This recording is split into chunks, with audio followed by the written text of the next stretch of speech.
convosco. Ele está no meio de nós. Proclamação do Evangelho de Jesus Cristo segundo São Lucas. Glória a vós, Senhor. Naquele tempo, todos estavam admirados com todas as coisas que Jesus fazia. Então, Jesus disse a seus discípulos: prestai bem atenção às palavras que vou dizer. O Filho do Homem vai ser entregue nas mãos dos homens. Mas os discípulos não compreendiam o que Jesus dizia. O sentido lhes ficava escondido, de modo que não podiam entender, e eles tinham medo de fazer perguntas sobre o assunto.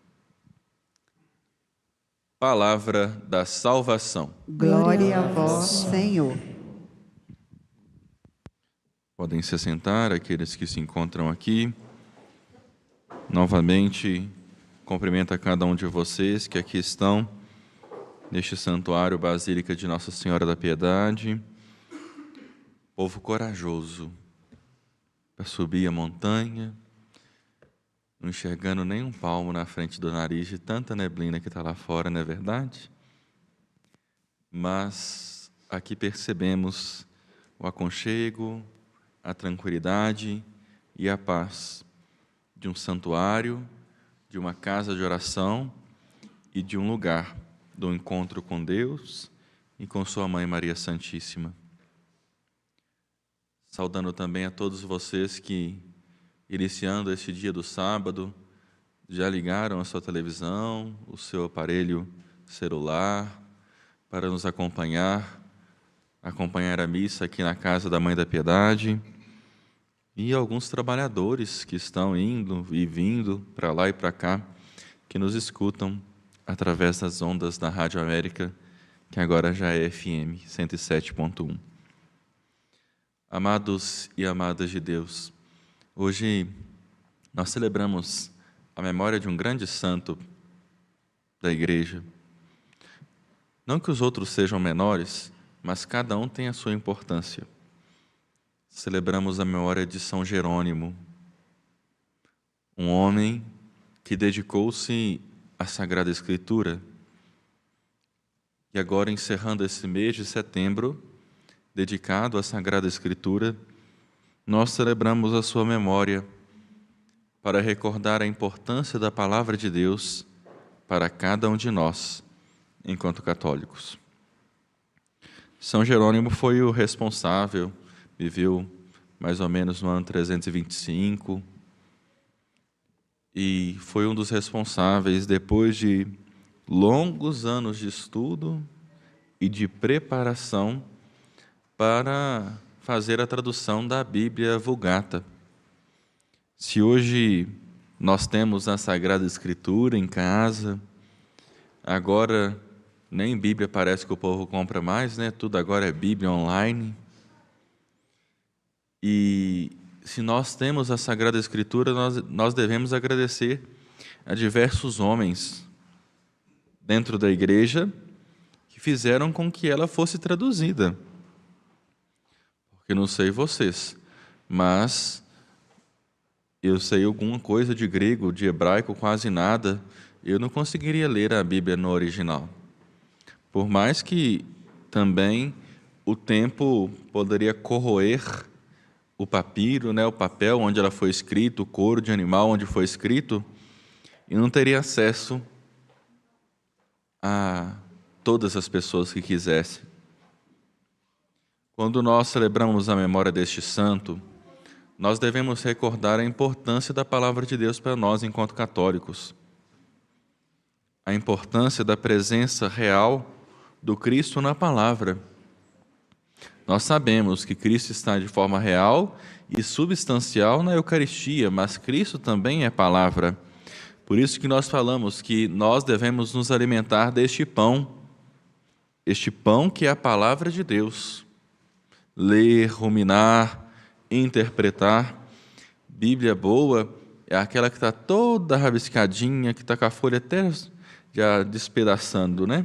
De tanto que se usa. Confesso para vocês que eu tinha um pouco de receio de marcar a Sagrada Escritura, sabe?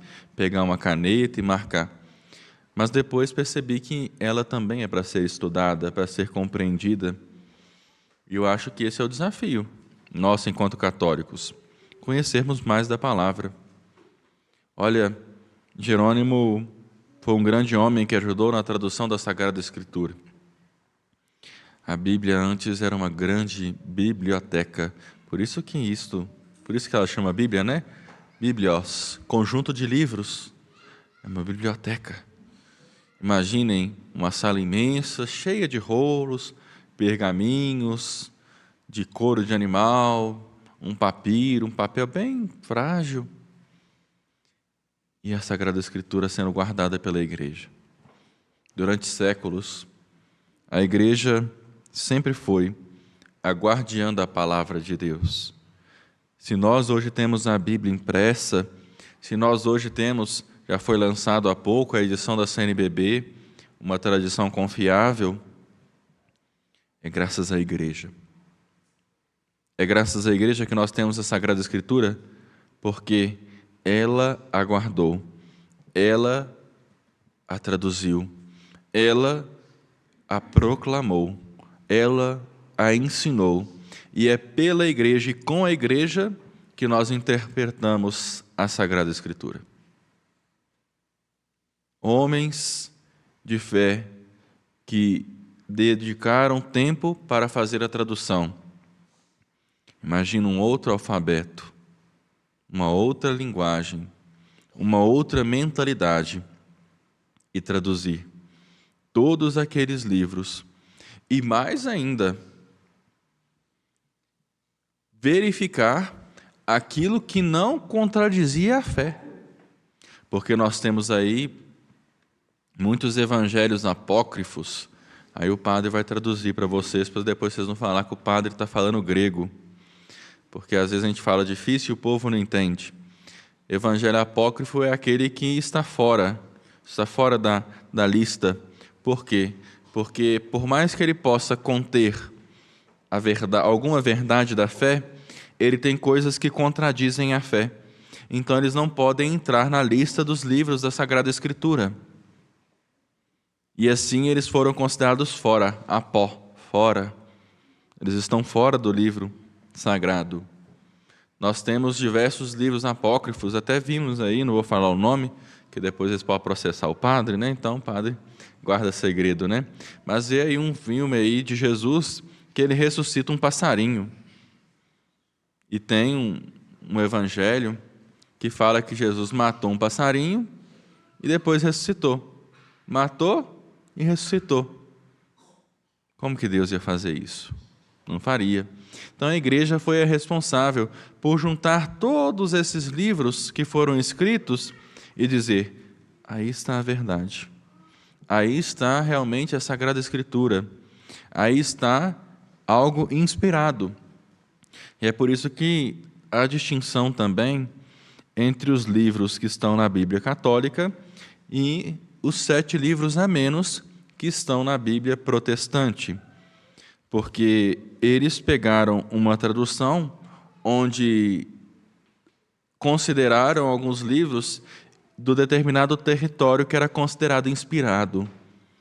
Mas a igreja, em sua sabedoria, mesmo sabendo que alguns livros que foram escritos na língua grega, e era considerado livros e uma língua profana, diga-se de passagem, a igreja analisou, verificou se havia veracidade, se havia verdade da fé naqueles livros que haviam sido escritos em grego no território fora daquele que era considerado território inspirado. Prestem atenção em tudo isso que o padre está dizendo para vocês, para perceber que a Bíblia não foi algo que chegou prontinho, Deus mandou, pá, de zíper e tudo, e caiu e colocou na casa de todo mundo. Foram séculos para se fechar em todos esses livros que nós temos na Sagrada Escritura Católica, 63. Para fechar este cânon bíblico, foram séculos. para que hoje nós deixássemos de lado a Sagrada Escritura às vezes. Será que a gente lê a palavra de Deus, minha gente? Será que a nossa Bíblia é só um enfeite na nossa casa? Será que eu busco a Sagrada Escritura para rezar com os meus filhos? Porque, olha, vou dizer uma coisa para vocês, do fundo do coração desse padre. A igreja é responsável por nos educar, nos ensinar na fé.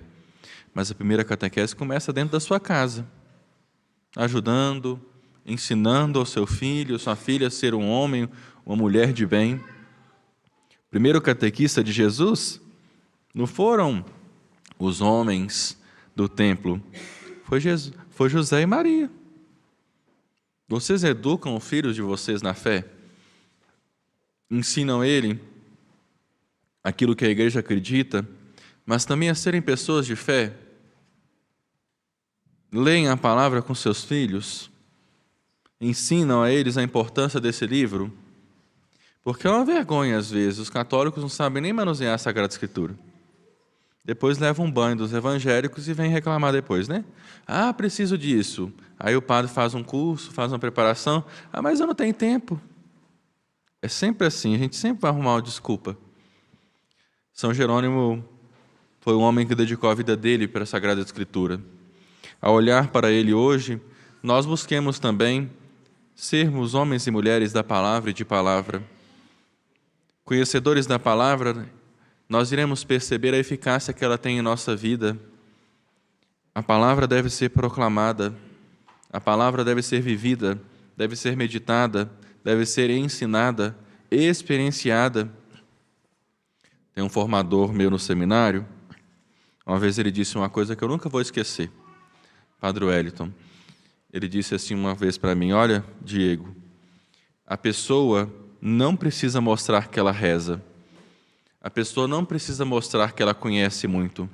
Só da gente olhar para ela, a gente já sabe se ela reza, se ela é uma pessoa que vive uma experiência com Deus. Isso é uma grande verdade que leva para o resto da minha vida.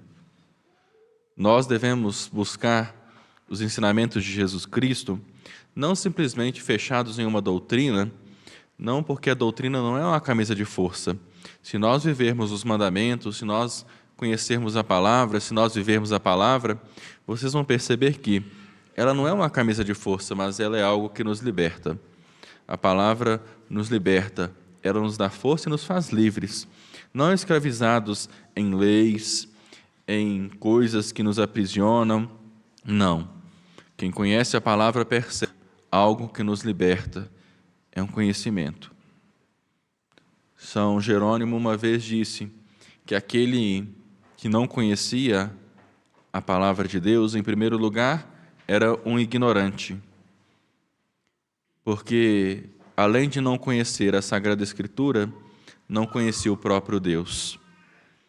Nós temos conhecimento de quem foi Jesus Cristo através da Sagrada Escritura.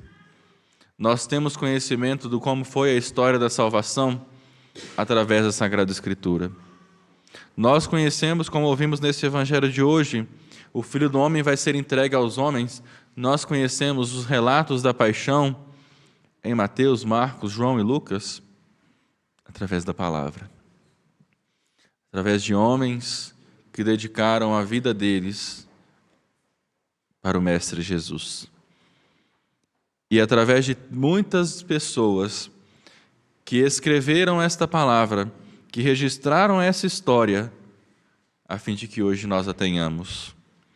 Através de muitos homens e até mulheres também da igreja, que morreram para guardar a palavra. E nós queremos anunciar a palavra, queremos viver a palavra, queremos entender, interpretar. É a nossa escolha. Nós podemos querer conhecer a palavra, mas, por gentileza, não sejam pessoas bitoladas, extremistas. Busquem olhar para a palavra e enxergar nela a vontade de Deus na sua vida. Não usem por aí, como nós estamos vendo, pessoas que pegam a palavra de Deus e a interpretam ao seu bel prazer. A palavra não foi feita para isso. A palavra não foi feita para ser jogada na cara da pessoa. A palavra não foi feita para humilhar as pessoas. A palavra de Deus, ela foi feita para acolher. E ela realmente, quando ela é vivida, ela se torna um bálsamo na nossa vida. Cura. A palavra cura. A palavra liberta. A palavra de Deus nos leva ao céu. Que São Jerônimo interceda por nós, para que cada dia nós busquemos ser uma igreja da palavra, para que cada dia nós busquemos vivê-la, independentemente do meu conhecimento. Porque nós podemos ter mestrado, doutorado, até pós-doutorado, mas às vezes uma pessoa que é analfabeta, que não sabe ler, que não sabe escrever, conhece mais da palavra do que nós, porque ela não teve acesso ao texto. Mas ela recebeu a palavra de Deus, como foi na história. Até se construir o livro bíblico, a palavra era passada de geração em geração. Ela escutou a palavra de Deus e assim guardou no coração, porque sabe que ela é especial.